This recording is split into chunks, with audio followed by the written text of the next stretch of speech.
Celebro la dicha de reencontrarnos este domingo a través de las pantallas líderes de Televicentro. Les presento a mi invitada especial de esta semana, la licenciada en Psicología Isis Alexandra Romero. Esta brillante profesional que está hoy con nosotros es psicóloga y sexóloga clínica, terapeuta de pareja y familia con más de 15 años de experiencia, coordinadora del programa de modificación conductual para el control de peso y estilo de vida saludable, columnista y colaboradora de la sección de salud mental y sexualidad en diarios y revistas del país, portavoz de la gira educativa Infop, dirigida a la educación sexual de adolescentes en todo Honduras, integrante del Foro de Mujeres Políticas del Parlamento Centroamericano.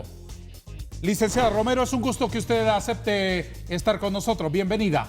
El gusto es mío, licenciado Vanegas. Para mí es un tremendo honor estar en su tan gustado programa esta noche, pues, hablar de todo. ¿Lo ha visto alguna vez el programa? Muchas veces, muchas veces. Entonces, ¿supondrá usted que el mismo destino de pasar por una caricatura le toca hoy? Claro que sí, claro que sí. ¿Qué le parece que yo le elabore aquí una caricatura en vivo? Un honor, me encanta la idea.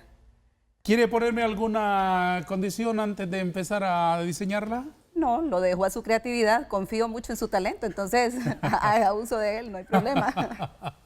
Muy bien, voy entonces a dibujar una caricatura en honor de nuestra invitada hoy aquí en el foro. ¿Qué es la salud mental? Bueno, es un tema que muchas veces se malinterpreta y a veces no se le da la importancia debida. Sabemos que, según parámetros de la Organización Mundial de la Salud, para hablar de salud en general, salud integral, pues es el completo bienestar físico, psíquico y social de una persona. Entonces, salud mental es una de las características básicas para que una persona pueda gozar de una buena calidad de vida. ¿Cómo se sabe si yo tengo salud mental o no? En la capacidad que se tiene para resolver problemas. Sabemos que muchas personas pierden el sentido de la vida. Vamos a escuchar constantemente a personas que dicen, me pesa la vida, siento que todo es una tragedia, no soporto las cargas diarias, no hacen de manera adecuada frente a las presiones laborales, sociales, económicas que se enfrentan. Y bueno, lo vemos reflejado en su manera de actuar. ¿Por qué la perdemos, la salud mental? Por múltiples factores, licenciado Vanegas. Nos damos cuenta que actualmente la sociedad está sumamente convulsionada. Se estima que más del 90% de la población carece de una adecuada salud mental. No le damos importancia porque no es como la salud física, que se nota a una persona que está enferma. Que duele, digamos, completamente. Y es obvia. En algunos casos sí, la enfermedad física es obvia. Sí. La salud mental no. ¿Hay factores culturales que atentan contra la salud mental? Sí, claro que sí. Nos damos cuenta que el machismo, por ejemplo, sabemos que las principales...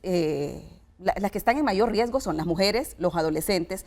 El machismo es uno de los factores principales que condiciona a que hayan hogares disfuncionales, por ejemplo, violencia hacia la mujer, el que no se permita que la mujer se desarrolle en ámbitos como probablemente se desarrollan los caballeros.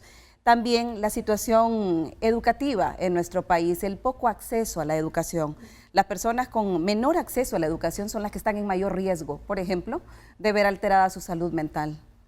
¿Cuál es el papel del hogar? Yo creo que muchas veces nosotros nos salimos un poco de la línea y decimos, responsabilizamos hasta a las iglesias, al gobierno, a nuestros gobernantes de la situación que vivimos como país, pero muy pocas veces asumimos nuestro rol como jefe de hogar. ¿Dónde está la familia? Entonces, ubiquémonos allí. ¿Qué es lo que debe ocurrir en el hogar para que tengamos buena salud mental, mayores y menores? Retomar el rol del padre y madre de familia. Sabemos que más del 70% de los hogares en nuestro país pues son hogares disfuncionales, ya sea por alcohol, drogas o por separaciones. El índice de divorcios es altísimo. Entonces vemos hogares donde hay familias monoparentales y este único padre o madre de familia en el hogar pues se ve obligado a salir, trabajar, pasar largas jornadas fuera de su casa. Y los niños se están criando solos, nuestros hijos están creciendo solos con la nani que se llama internet o teléfono celular hoy en día. Esto nos pone en una clara desventaja porque hemos perdido lo básico, lo fundamental en toda sociedad, que son valores que se inculcan en casa. Ha dicho usted retomar los roles. Así es. ¿Cuáles son? ¿Cuál es el rol del papá? ¿Cuál es el rol de la mamá? Ejercer la paternidad, no únicamente ser proveedores de casa. En la clínica me veo enfrentada a múltiples situaciones, licenciado, en donde llevan al muchacho, al adolescente, al niño con problemas emocionales, con ideas o intentos suicidas, pero lo llevan como quien dice, cúreme, sánemelo, ve a ver qué hace con él. Pero en realidad nuestros hijos únicamente están reflejando la disfunción del hogar. Los hijos son el síntoma de una enfermedad. La enfermedad somos nosotros, los padres, y el poco compromiso que tenemos en realmente formar de manera integral al ser humano. No es únicamente dar, no es únicamente solventar las carencias económicas, es alimentar el alma del ser humano. ¿Qué debe hacer el papá? El papá cumplir el rol más allá de proveer. Casi siempre hemos destinado la crianza a la madre de familia, y si el niño falla, es culpa de la mamá. Si el niño es muy sensible, es culpa de la mamá. Y delimitamos los roles. Estos temas los tiene que hablar la mamá, estos temas el papá. No, tanto mamá como papá debemos estar preparados para criar de manera integral a nuestros hijos, perderle el miedo y salir de esos esquemas mentales que limitaron nuestra función como mamá o papá. ¿Cuál es el rol de la mamá? El amor, la crianza, también inculcar valores, respetos, los mismos que el del padre. Licenciado Vanegas, creo que es fundamental que dejemos a un lado aquellos parámetros que nos decían hasta aquí llega la función de la mamá o hasta aquí llega la función del papá. El niño y la niña necesitan a ambos para formarse de manera integral y adecuada. Lamentablemente estamos viendo que son muy pocas las familias que gozan de tener un hogar donde esté papá y mamá presente. Como le decía al principio, la mayoría son hogares monoparentales, solo hay un padre de familia, y esto nos obliga a estar preparados a responder las demandas de nuestros hijos desde cortas edades. Dijo usted que el hogar era como un taller de entrenamiento de los principios. Completamente. ¿Cuáles principios deben ser no negociables? El respeto, el amor, la empatía. Si usted despierta un poquito conciencia, y todas las personas que esta noche nos están viendo, se van a dar cuenta que vivimos constantemente quejándonos, constantemente enfocados en lo que nos hace falta, en lo que no tenemos, en lo que no queremos. El diálogo en nuestra mesa del comedor es lo mal que nos fue, la crisis económica, el gobierno, todas las cosas negativas. Desde ese momento estamos enseñando a nuestros hijos a pensar. Es interesante cómo menciona el gobierno como una cosa negativa. Fíjese, es que es curioso. Yo le voy a comentar que mi experiencia profesional en la clínica me hace hablar con base, con fundamento acerca de esto. La gente responsabiliza, sí. Y me dicen, cuando se analiza la manera de pensar de las personas, valga la redundancia, nos damos cuenta que la gente está entrenada para pensar negativo. La gente constantemente no es consciente de que nuestro actuar, nuestra manera de hablar, todo lo que expresamos, radica en la calidad de nuestros pensamientos. Y esos pensamientos se entrenan en casa. Usted aprende a pensar de acuerdo a lo que escucha de sus padres. Sus padres son el modelo. Mientras no seamos conscientes de la importancia que tenemos en la vida de nuestros hijos, nosotros como madres y padres de familia, difícilmente vamos a formar seres humanos integrales. ¿Cómo se aprende a ser padres? Nadie nace con un instructivo, se aprende haciendo, con base a ensayo y error. Lo que sucede es que no podemos ni debemos tomar tan a la ligera nuestro rol como mamá o como papá.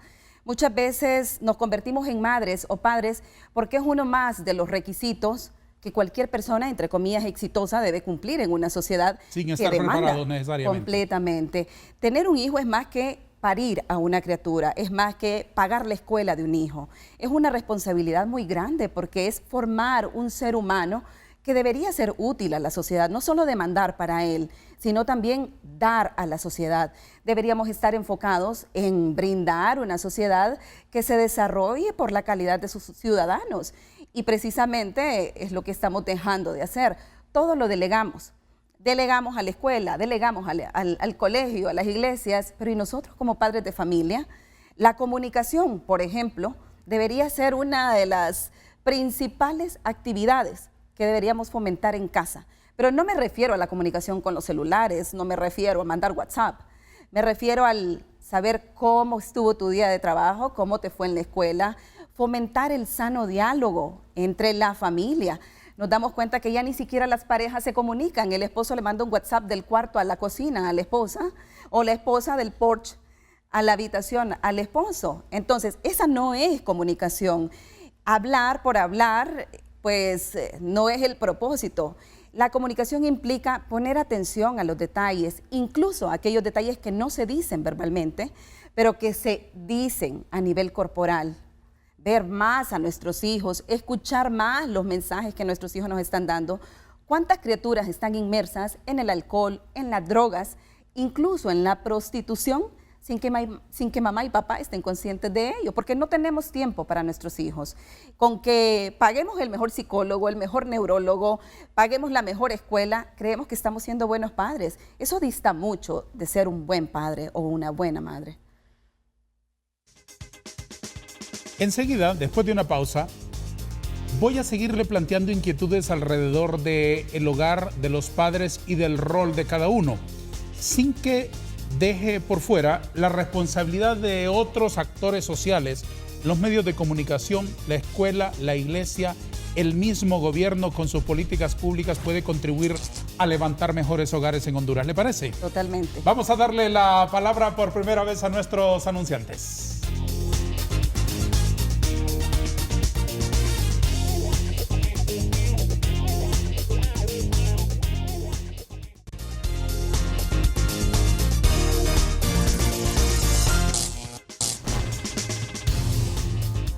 Va lentamente apareciendo en la caricatura, licenciada Romero.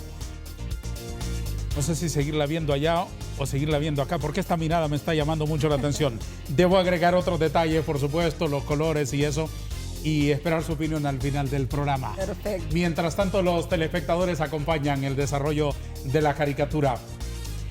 ¿De qué se debe hablar con los hijos? De todo. Y más hoy en día necesitamos ser muy abiertos con nuestros hijos. ¿Hablar de todo qué significa? Hablar de, por ejemplo, sexualidad. Ese tema al que le tenemos tanto pavor como padres de familia. Porque no sabemos abordarlo. O porque creemos que hablar de sexualidad se limita a hablar de relaciones sexuales, pero sexualidad es mucho más que sexo. Y creo que en ese aspecto pues tenemos que prepararnos. El teléfono celular no debe servir únicamente para chatear. El teléfono celular nos puede brindar mucha información que podemos nosotros transmitir a nuestros hijos. Hay información muy delicada a la cual están teniendo acceso los niños, no adolescentes, niños pequeñitos, y es a la pornografía a través del teléfono celular. No existen actualmente... Sí existen herramientas de control parental, pero no existe uso en nuestra sociedad de esas herramientas que controle el padre de familia lo que su hijo está teniendo acceso a través de la Internet. Sabemos que más del 43% de todo lo que hay en Internet es contenido pornográfico y ese está siendo, lamentablemente, la educación que nuestros hijos están recibiendo. Usted mencionaba en los primeros minutos que se deterioró la paternidad y se deterioró el principio de autoridad. ¿Por qué? ¿Tiene alguna respuesta? Claro que sí. Queremos ser padres light, padres amigos de nuestros hijos. La amistad entre padres e hijos es válida cuando nuestros hijos ya se formaron, cuando nuestros hijos ya son adultos.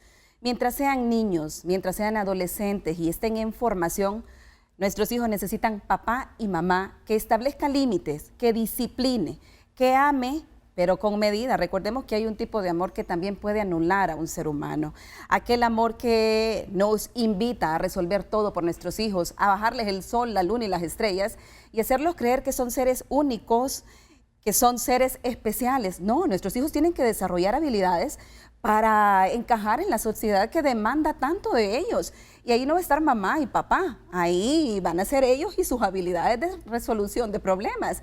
Entonces, no debemos ni podemos en esta etapa de formación ser los mejores amigos de nuestros hijos. Nuestros hijos necesitan padres, necesitan mamás que pongan disciplina, que formen, que enseñen y que refuercen valores. Esos valores que se han perdido y se han venido deteriorando en esta sociedad actual.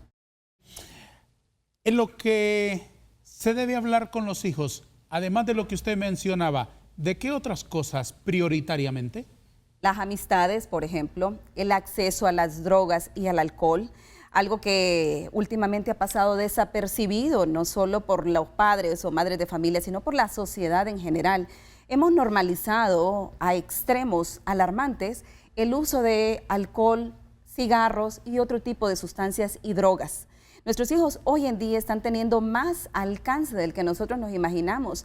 A todo esto, recordemos que tienen el dinero, porque nosotros como padres estamos compensando ese poco tiempo que tenemos con ellos con suplir cualquier carencia económica. Nuestros hijos tienen el dinero, tienen el tiempo y la poca supervisión de sus padres. Por lo tanto, no sabemos con quién se llevan, no sabemos a qué están teniendo acceso.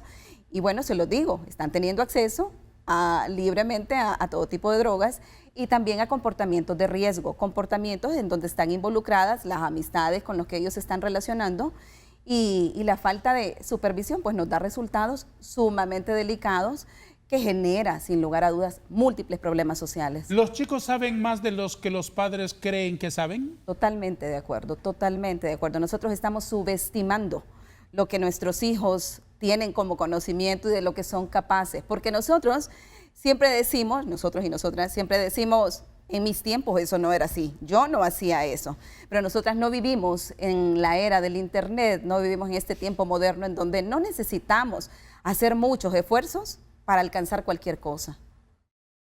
¿Y eso entonces cómo se resuelve? Bueno, despertar conciencia en la mamá y en el papá, en los padres de familia. Creo que es fundamental que sepamos que nuestros hijos necesitan orientación, necesitan una guianza y despertar la conciencia en el padre y en la madre en establecer de manera más enérgica su rol como tal. Y desde luego involucrar las escuelas, los colegios. Creo que a nivel de escuelas y colegios, las escuelas para padres deberían tener un significado más amplio que dar el resultado de las calificaciones de nuestros hijos. Las escuelas para padres deberían ser o estar orientadas para promover la salud mental del alumnado, para enseñarle a los padres cómo abordar diversos temas con sus hijos. La mayor parte de los padres de familia saben que hay temas que deben abordar con sus hijos, pero también reconocen no saber cómo hacerlo. Y es en este caso en donde las escuelas para padres podrían entrar con psicólogos, con sociólogos, especialistas en diversas áreas, para darle herramientas al padre de familia cómo funcionar de manera eficaz. Doña Isis, ¿por qué hay tanto suicidio juvenil y hasta infantil en los últimos tiempos? Me llama poderosamente la atención el hecho de que a veces como adultos pasamos desapercibidos los llamados de auxilio de nuestros jóvenes, de nuestros adolescentes, incluso de nuestros niños. No nos damos cuenta. En una ocasión me preguntaban a mí qué opinaba de las redes sociales, qué opinaba del internet. Son herramientas valiosísimas, pero depende del uso que nosotros le damos. Es como un cuchillo. En manos de un carnicero hace maravillas. En manos de un sicario se convierte en un arma poderosamente peligrosa. Igual sucede con el internet, con las redes sociales. Nosotros no nos damos cuenta de la presión a la cual están sometidos nuestros hijos. El bullying cibernético, el acoso y el abuso sexual al cual están expuestos también hoy más que nunca. Sabemos que estas estadísticas son preocupantes en el país. La cantidad de niños que son abusados sexualmente, y no me refiero a la violencia sexual que nosotros conocemos como violación. Me refiero al abuso sexual que se vive de manera silenciosa en los hogares. ¿A qué se refiere? Al abuso sexual que va más allá de una simple penetración sexual. Va al tocamiento, al estímulo sexual de una criatura. Lo delicado del abuso sexual, licenciado Vanegas, es que se puede vivir durante muchos años en la infancia de una criatura. La violación sexual ocurre una vez, podría ser un acto de violencia que se dio en la calle por alguien que usted no conocía. El abuso sexual tiene que ver con las personas más cercanas a su círculo social o familiar, que recurren en reiteradas ocasiones a abusar sexualmente de una criatura. El abuso sexual no es únicamente penetración sexual, es tocar, es tener prácticas de exhibición frente a un menor, es morbosear a un niño, es acosar de manera permanente.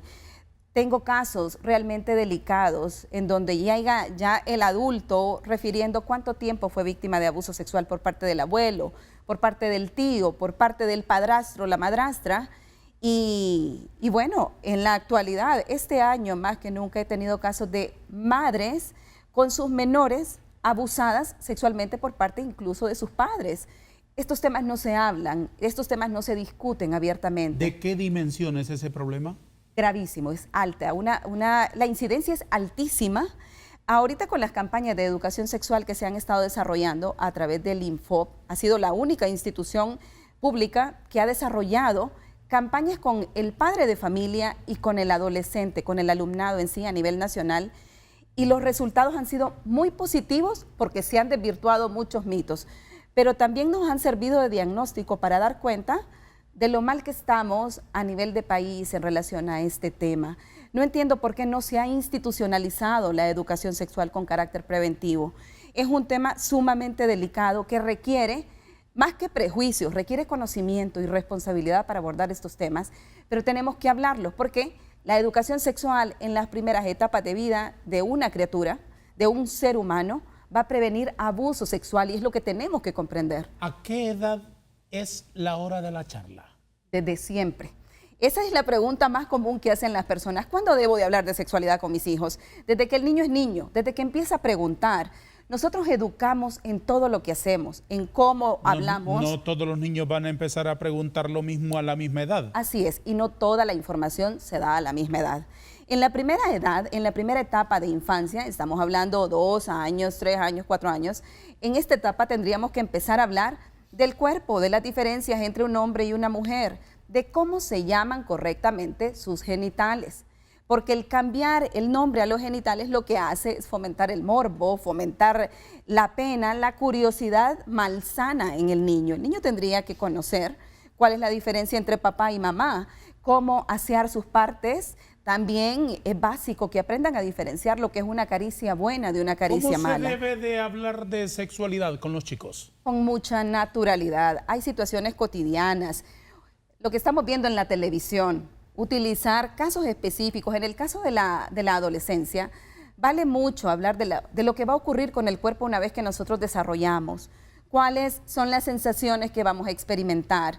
En esta etapa, en la adolescencia, es cuando el joven y la joven empiezan a experimentar placer sexual, producto de las hormonas. Eso lo deberíamos de platicar con nuestros hijos. Hablarles de la masturbación, hablarles de los famosos sueños húmedos, que aunque nos apene, aunque nos aterre hablarlos, eso es totalmente natural y eso ocurre no por voluntad propia, sino como un reflejo de mis hormonas. Detenemos el programa un minuto pidiendo que después de una pausa sigan acompañándonos, por favor.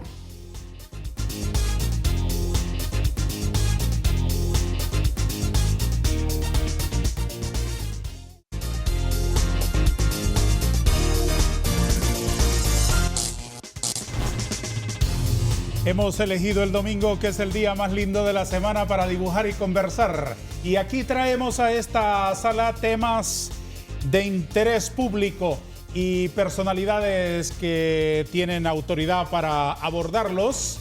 Vienen aquí a ilustrarnos con su sabiduría y sus conocimientos. Y me aprovecho de su generosidad para, en medio de la conversación, elaborar una caricatura aquí en honor a ellos. Aquí dibujo y converso y dibujo todos los domingos después de Noche de Gala a través de Canal 5 y repetimos nuestro programa por si se lo perdió el domingo al anochecer, el domingo siguiente a las 8 de la madrugadita, muy temprano, en los extremos del día del descanso, el día del Señor. Para nosotros es un gusto estar aquí con ustedes. Ya va apareciendo aquí nuestra invitada en este lienzo, con esa sonrisa maravillosa que usted tiene. He tratado de retratarla en la caricatura. Voy a agregarle color y otros asuntos que creo que van a contribuir a un mejor obsequio este domingo. ¿Cómo se pueden prevenir embarazos antes de tiempo? Hablando, educando. La herramienta básica de prevención se llama educación y mientras no lo veamos de esa manera, nada podremos hacer para evitar que nuestros hijos se adelanten de manera precoz a iniciar una vida sexual. Nuestros hijos están siendo más sexualmente activos de lo que los padres se imaginan. Antes nos alarmábamos con casos de adolescentes de 17 y 18 años embarazadas. Hoy por hoy, los casos están entre 12 y 15 años. ¡Qué horror! Y lo aberrante de todo esto es que 2 años después esa adolescente vuelve a salir embarazada. Se da más que todo en el interior del país. El caso de las adolescentes embarazadas es más complejo y más delicado de lo que la gente lo está viendo. Muchos hogares lo ven como, no quiero que mis hijas pasen esa vergüenza. Más que ser una vergüenza para el hogar, es un problema social de magnitudes alarmantes. Es un problema de salud. Recordemos que el riesgo de muerte materno-infantil es altísimo porque estas niñas todavía no han terminado su proceso de desarrollo. Salen embarazadas sin haber culminado su proceso de desarrollo. ¿Y por qué esta generación es distinta? ¿Por qué hoy están empezando más temprano? Están bombardeados por todos lados. Están bombardeados por el internet, por la música, por lo que vemos. No hay censura en lo que están viendo nuestros hijos. Antes, las películas delicadas de clasificación un poquito comprometedoras se daban después de las 9 de la noche. Ahora lo estamos viendo que ni siquiera hasta las caricaturas tienen mensajes subliminales que invitan a nuestros hijos a desarrollar comportamientos de riesgo. No podemos evitar toda esta presión que se ha dado a nivel mundial. La única manera es fomentar el diálogo familiar, que sirvan estas situaciones como ejemplo y que ayuden a madurar a nuestros hijos. Un caso específico es hablar del embarazo en adolescentes. Quizás la vecina salió embarazada. Sentarnos y platicar con nuestros hijos. ¿Qué opinan de esta situación? ¿Cómo creen que esto pudo evitarse? ¿Qué es lo que se debe hacer? Fomentamos de esta manera, aparte del diálogo, que nuestros hijos tengan la capacidad de analizar de forma madura y de evitar. Recordemos, licenciado, que muchos de nuestros jóvenes, en el caso de las niñas, salen embarazadas en su primera relación sexual. ¿Por qué? Porque no tienen conocimiento, todavía son víctimas de los mitos en cuanto a las relaciones sexuales, de que si me baño, no salgo embarazada, de que si tengo mi periodo en ese momento, no salgo embarazada, de que si el coito interrumpido es una buena alternativa. Pues todos estos son mitos que deben desvirtuarse. ¿Y en dónde deben empezar? En la casa. La educación sexual familiar es nula en nuestro país, es muy escasa. Pensamos que hablar de sexualidad es decirle a nuestros hijos no lo haga, pero no es eso. Nuestros hijos tienen curiosidades, están respondiendo a su despertar hormonal. Y además de hablar, ¿qué? Tenemos que, aparte de hablar, poner más atención a lo que están haciendo nuestros hijos, vigilar un poquito más cuáles son las redes sociales que ellos frecuentan, qué páginas en internet están abriendo. Cosas tan sencillas como conocer qué hacen nuestros hijos en la escuela. Muchos padres o madres dirán, bueno, van a aprender. Pero ¿sabe usted lo que hace su hijo durante el recreo? ¿Conoce usted las amistades de sus hijos, las familias de esos niños?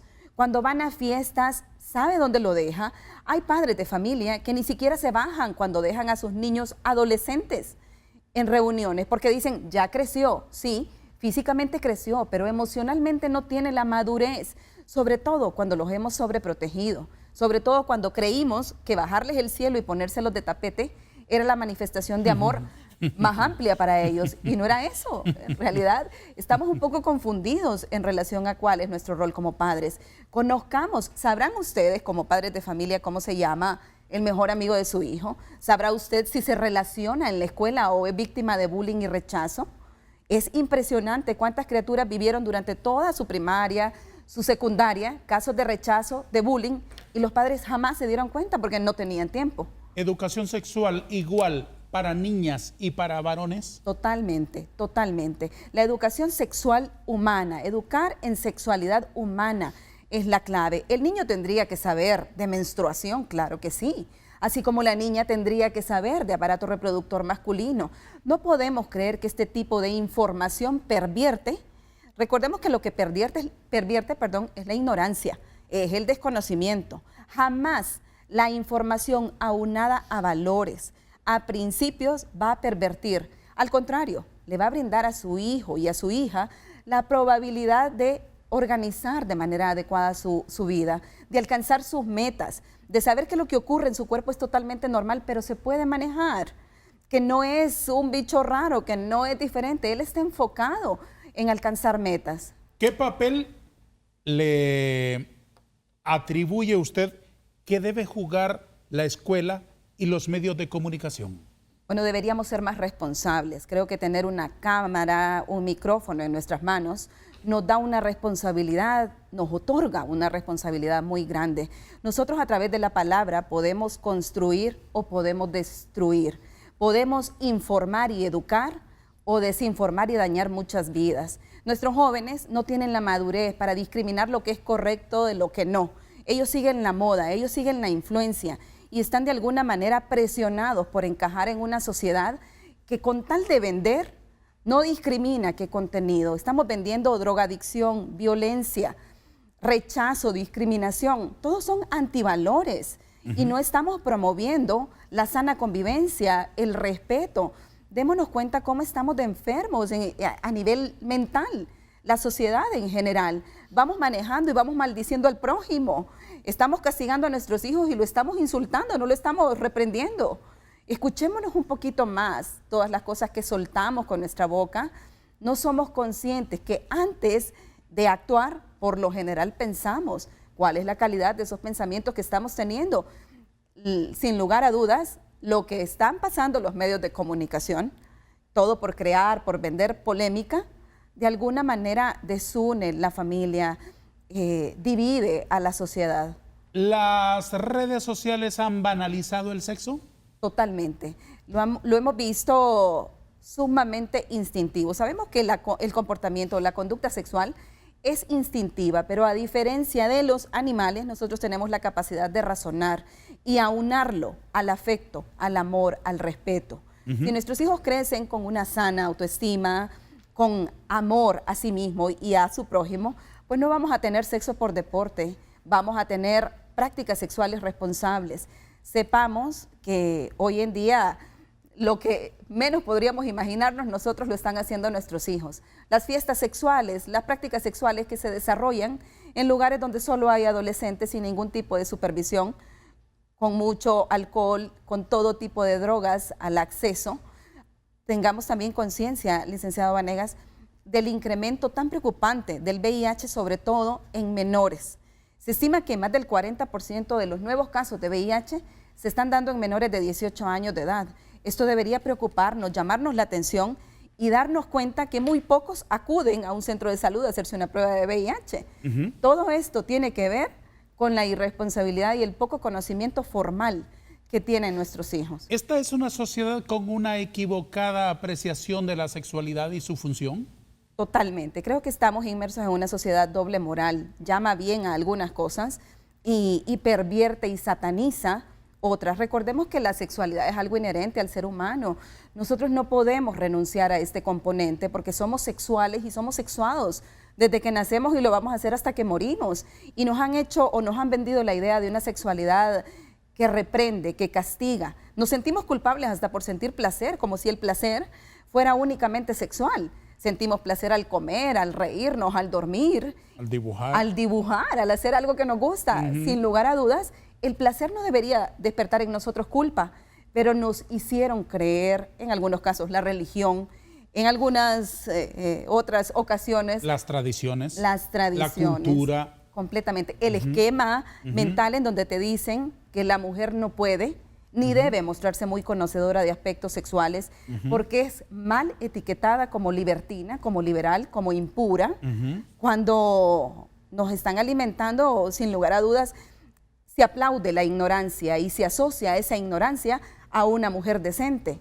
Todo lo contrario, ¿cómo es posible que sigamos chineando disfunciones sexuales, que las callemos, que las vivamos con normalidad porque no es algo que nos compete a nosotras las mujeres? Eso no es cierto y aparte de no ser cierto, es aberrante. Una consultita para no cometer un error aquí en el color de la caricatura. Le he pintado de vestido negro, así como va usted esta noche. ¿De qué color quiere los zapatos? Yo que soy de la escuela antigua que recuerdo damas como doña Josefina González muy bien combinadas ahí en el barrio arriba de Santa Bárbara. ¿De qué color los quiere? Pueden ser rojos, me gusta el rojo también del... Rojo. Color lindo el rojo. Me encanta. A mí más. Color rojo, aquí están. Entonces los zapatos de color rojo. En lo de la cartera puedo trabajar a discreción, ¿no? Como yo quiera. Así es. Magnífico, así será entonces. Siempre que combine, ¿verdad? ¿Es vanidosa usted? Cuido mi imagen, sí. ¿Qué significa esa respuesta? No está respondiéndome de manera clara. Como toda mujer cuando se le pregunta eso. Es sumamente subjetivo, le voy a explicar. Usted sabe que una persona que se ama, que se quiere, que se respeta, cuida su imagen, cuida su salud mental, se siente bien, me gusta sentirme bien. Y si arreglarme va a mejorar mi salud mental, no dudo en hacerlo. Una pausa, ya retomamos el programa, Vanegas.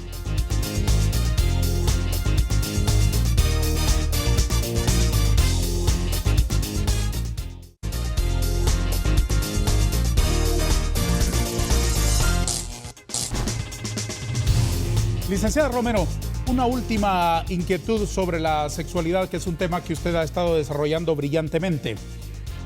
¿Por qué es fundamental que la intimidad esté precedida de sentimiento y de compromisos?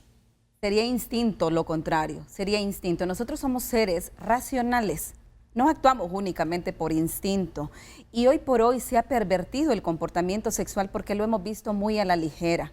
Es básico hacer el amor. Y para hacer el amor debemos tener sentimiento hacia la persona con quien estamos intimando. El propósito del ser humano no es coleccionar parejas sexuales, es entregarse, y el acto sexual es la manera más linda, más pura de lograr la cohesión afectiva entre una pareja que se ama. Lo contrario es libertinaje, lo contrario es instinto. Y creo que eso es lo que muchos padres temen. No quieren hablar con sus hijos porque piensan que darles rienda suelta, que hagan lo que quieran. Y es todo lo contrario. Los estudios indican que aquellos jóvenes que reciben educación sexual familiar retrasan el inicio de una vida sexual prematura y eligen la práctica sexual como un acto de amor, no como un instinto. ¿Cuáles diría usted, licenciada Romero, que son esos puntos de alarma que se encienden en el hogar que nos van a indicar cuándo estamos apretando lo suficiente como para no destruir la vida de nuestros hijos? Es un tema bastante delicado. Creo que tenemos que estar conscientes que nuestros niños, nuestros jóvenes, se están sintiendo solos. Y nosotros, por contraparte, estamos ejerciendo la paternidad con culpa. Como no estoy con ellos, compenso esa falta de tiempo con cualquier cosa. Los niños toman el control y aprenden a manipular. Son expertos manipuladores. ¿Qué tenemos que hacer como padres de familia? Intentar mantener el balance. Esa es la clave. Mantener el balance. ¿Cómo hacerlo? ¿Cómo se hace en la vida práctica? Así es. ¿Cómo hacerlo? Dedicar tiempo de calidad a nuestros hijos. Muchas veces no podemos pasar todo el día con nuestros hijos. Da lo mismo tener a una madre todo el día viendo la novela en la casa y viendo al niño de lejos, que tener a aquella madre que trabaja y llega por ratitos. Es como si no estuviera. Es como si no estuviera. Sí. Entonces, ¿qué tenemos que hacer? Aprender a leer entre señas el lenguaje básico de nuestros hijos. Dedicar tiempo de calidad, hacer prácticas familiares que promuevan la convivencia familiar. Ya no tenemos las noches de juegos de mesa en casa, ya no salimos de paseo los fines de semana. Cada quien está en la casa con su celular, completamente. Estamos desconectados. ¿Qué tenemos que hacer? Conectarnos más. El suicidio en los niños y en los adolescentes ha incrementado por la soledad, por el incremento en cuanto al uso de videojuegos, por el incremento en cuanto al tiempo en las redes sociales, en donde están constantemente comparando su vida con el ideal que ellos quisieran. El Instagram, el Facebook y todas las redes sociales que nosotros conocemos, pues son un medidor de cómo está la salud mental de nuestros jóvenes y de nuestros adultos también.